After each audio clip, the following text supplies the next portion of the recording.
हम सब देख रहे हैं कि लॉकडाउन जब खुला और दुकानें मार्केटें खुलने लगी तो उसके बाद हम ये मुशाहिदा कर रहे हैं, नज़र आ रही है बात कि हालांकि ये कोरोना वायरस का ख़तरा अभी ख़त्म नहीं हुआ, उसके बावजूद हमारे मार्केट पहले से ज़्यादा भरे भरे नज़र आ रहे हैं। इस वक्त में हमारे साथ में पीस फोरम की एक तंजीम है हमारे शहर में, जो मुख्तलिफ़ तंजीमें हैं और मुख्तलिफ़ जमातें हैं जो अपने अपने समाज को एक नज़रियात देते हैं, दृश्य देते हैं।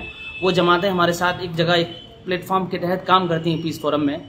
तो हमने मिल बैठ कर मशवरा किया कि कौम को मुखातब करेंगे और हमारी पूरी कौम के सामने एक अहम लाहे अमल, एक अहम काम जो अभी हमें हमारे सामने इस कोरोना वायरस के ख़तरे से बचने का है, उस सिलसिले में बात सोचेंगे, उनके सामने बात रखेंगे। इसी बात के लिए उलमा किराम और समाजी तंजीमों के ज़िम्मेदार आप हज़रात के हमारे दरमियान मौजूद हैं।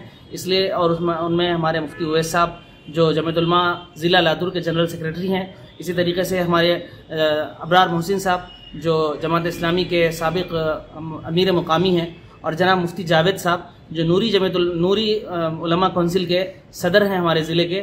हम यहाँ आपके सामने हैं और हमारी दरख्वास्त है कि आप तमाम लोगों से बात करें। आज लातूर शहर में पीस फोरम की जानिब से, जिसमें सभी स्कूल ऑफ थॉट के लोग रखते हैं, पूरे सोशल डिस्टेंसिंग को फॉलो करते हुए एक मीटिंग ली गई, जिसमें उन्वान था कि रमज़ान मुबारक के मौके पर जो शॉपिंग के लिए बहुत सारे लोग बाहर निकल रहे हैं, इस शॉपिंग से बचने के लिए, ताकि अभी हमारे शहर में कोई ख़तरा जो कोरोना वायरस का है वो पूरी तरह अभी टला नहीं है। हम देख रहे हैं कि ऐसे हालात में हमारी जिम्मेदारी ज़्यादा बनती है कि हम अपने घर की मस्तूरात को घरों के अंदर रखें और बग़ैर किसी सख्त ज़रूरत के घर से बाहर हरगिज़ न निकलें। याद रखिए कि ईद खुशी का मौका है, खुशी का पैगाम है, लेकिन ऐसे खुशी के मौके पर अगर हमारी तरफ से कोई जो है सुस्ती हुई और हमारी तरफ से काहिली और लापरवाही हुई और अगर हमारे शहर के अंदर कोई अगर ऐसा मरीज पाया जाता है तो सारी की सारी हमारी खुशी वो गम के अंदर बदल जाएगी।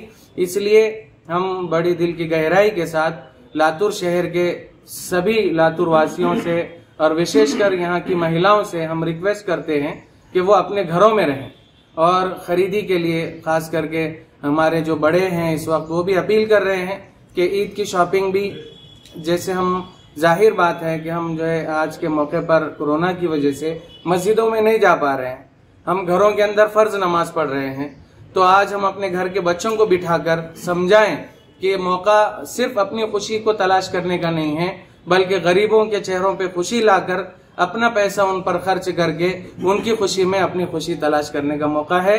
फिर शायद ऐसा मौका न मिले तो विशेषकर हम मुसलमानों से भी ये बात की अपील करते हैं कि आज आपको अल्लाह ने मौका दिया कि रमज़ान के मौके से आप अपना माल, अपना सदका ज़कात तो आप दे ही चुके हैं, लेकिन इससे ज़्यादा आगे बढ़ के अपनी खुशियों में, ईद के खरीदी में इसराफ न करते हुए बड़े सादगी से ईद को मनाएं, क्योंकि ये ज़रूरी नहीं है कि नए कपड़े हों, नए जूते हों, नए चप्पल हों या नई चीज़ें खरीदी जाएं। इसका ईद से कोई ताल्लुक नहीं। ईद का ताल्लुक तो मन की खुशी से है और मन की खुशी आदमी को दूसरे की हमदर्दी में और उसको जो है सुख पहुंचाने में नसीब होती है। इसलिए हम सभी से अपील करते हैं कि इस ईद के मौके पर हम अपनी जो शॉपिंग को कम करें और अपनी ईद की चीज़ों को खरीदने के लिए कम से कम, और ख़ास करके हमारी मस्तूरात को तो घर की महिलाओं को बिल्कुल बाहर जाने से रोकें। और ये ऐसा मौका है दोस्तों कि इस पर हम सब की जिम्मेदारी ज़्यादा बनती है। इसलिए हम दोबारा अपील करते हैं और आज यहाँ पर ख़ास सभी स्कूल ऑफ थॉट के जिम्मेदारों को बुलाया गया और पूरे सोशल डिस्टेंसिंग को फॉलो करके ये बात सामने रखी गई। इसलिए हम अपील करते हैं कि हम अपने अपने घरों के अंदर रहें, बहुत ज़्यादा अत्यावश्यक जो ज़रूरतें हैं उसी के लिए हम बाहर निकलें और इसके अलावा जो है घर से बाहर निकलने की कोशिश न करें। इंशाल्लाह रहा सवाल ईद के बारे में, तो अभी जैसे ही जो है आगे हमारे सरकार की तरफ से चौथा लॉकडाउन का जब बात सामने आएगी, उसके ऊपर जो है हम आगे इसके सामने आपकी ईद की नमाज के ताल्लुक से बात रखेंगे इंशाल्लाह। रहमान रहीम। हम सब जानते हैं कि सारी दुनिया इस वक्त कोरोना वायरस बीमारी से जूझ रही है, उसमें हमारा भारत देश भी है कि इसमें यहाँ पर दिन ब दिन केसेस बढ़ते जा रहे हैं।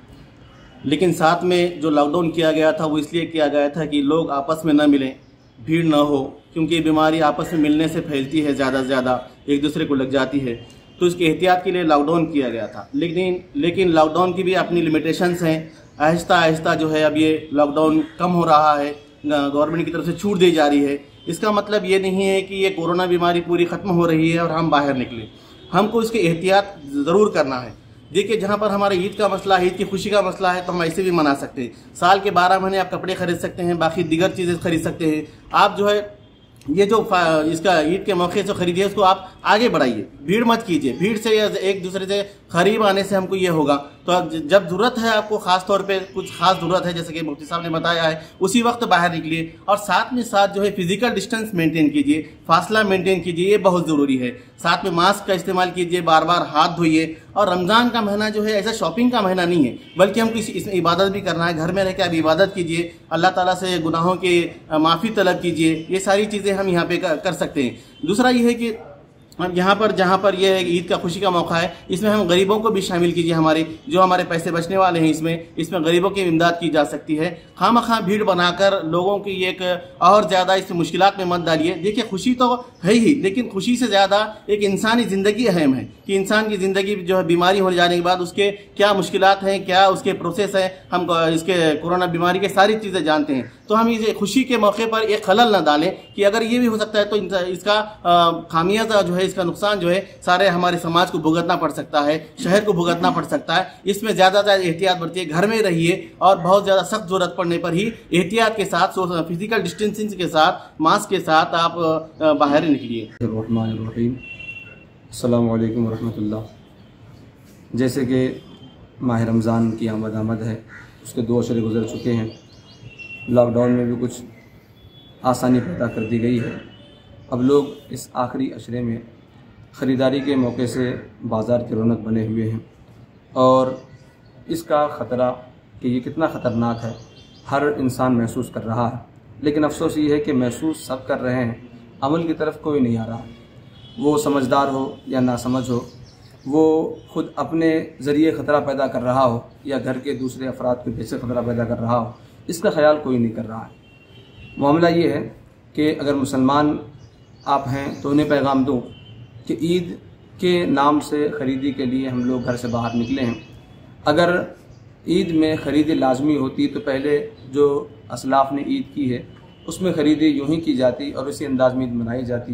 लेकिन असलाफ़ से जो हमें मिला है वो तरीका ये है कि ईद में नए कपड़े न भी हों तो पुराने कपड़े धुल कर अगर इंसान पहन ले तो खुशी का इज़हार हो जाता है। तो उसके लिए बाकायदा ख़रीदारी करके, बाज़ार की रौनक बन के, ख़तरे को मोल लेकर और अपने पास के गरीबों का एहसास ना करके ऐसी ईद मना रहे हैं, तो याद रखें ये ईद नहीं है बल्कि वईद का सामान है। और जैसे हज़रत उमर रज़ियल्लाहु अन्हु का कौल भी है, ईद उसकी है जिसके रोज़े कबूल हो, इबादत कबूल हो, वरना तो ये वईद है, ईद नहीं है। अंदाज़ा करें, माह रमज़ान में तरावी हो, नमाज हो, दीगर चीज़ें हो जो हम आसानी से इबादत कर सकते थे, इस बार ना हो पाई। जब हमारी इबादत मुकम्मल ना हो पाई तो हम किस मुँह से पहली वाली ईद करने के लिए राज़ी हैं। होना ये चाहिए कि हम अपनी ईद सादगी से मनाएं। और चूँकि ईद ही के नाम पर बाहर निकलना हो रहा है, अगर ईद को हम सादगी में ढाल देंगे तो याद रखें बाहर निकले बगैर हम अपनी आसानी से ईद मना सकते हैं। तो ये तो मुसलमानों के लिए, बाकी जो बिरादरान वतन है उनके लिए कहना ये है, उनके चलो ईद का मौका नहीं है लेकिन ईद के मौके से दुकानें खुली हैं, नतीजे में वो लोग भी बाहर आए हैं। लेकिन याद रखें, मुस्लिम हो या गैर मुस्लिम, कोरोना वायरस जब किसी पर हमला आवर होता है तो मज़हब नहीं देखता बल्कि अपना काम कर जाता है। अब अगर एक की बुनियाद पर ख़तरा आया, मुस्लिम हो या गैर मुस्लिम, और पूरा मोहल्ला, पूरा शहर, पूरा अपना घर परिवार ख़ानदान जद में आया, याद रखें हमारी आने वाली ईद में जो कुछ ना कुछ छूट है वो भी हाथ से जाएगी और हमें नुकसान का सामना अलग करना पड़ेगा। और ये जो नुकसान होगा ये सिर्फ आपकी हद तक नहीं बल्कि माहौल में दूर तक फैलेगा। लिहाजा मुस्लिम हो या गैर मुस्लिम, हर एक को इस कोरोना वायरस की ख़तरनाकी का एहसास है।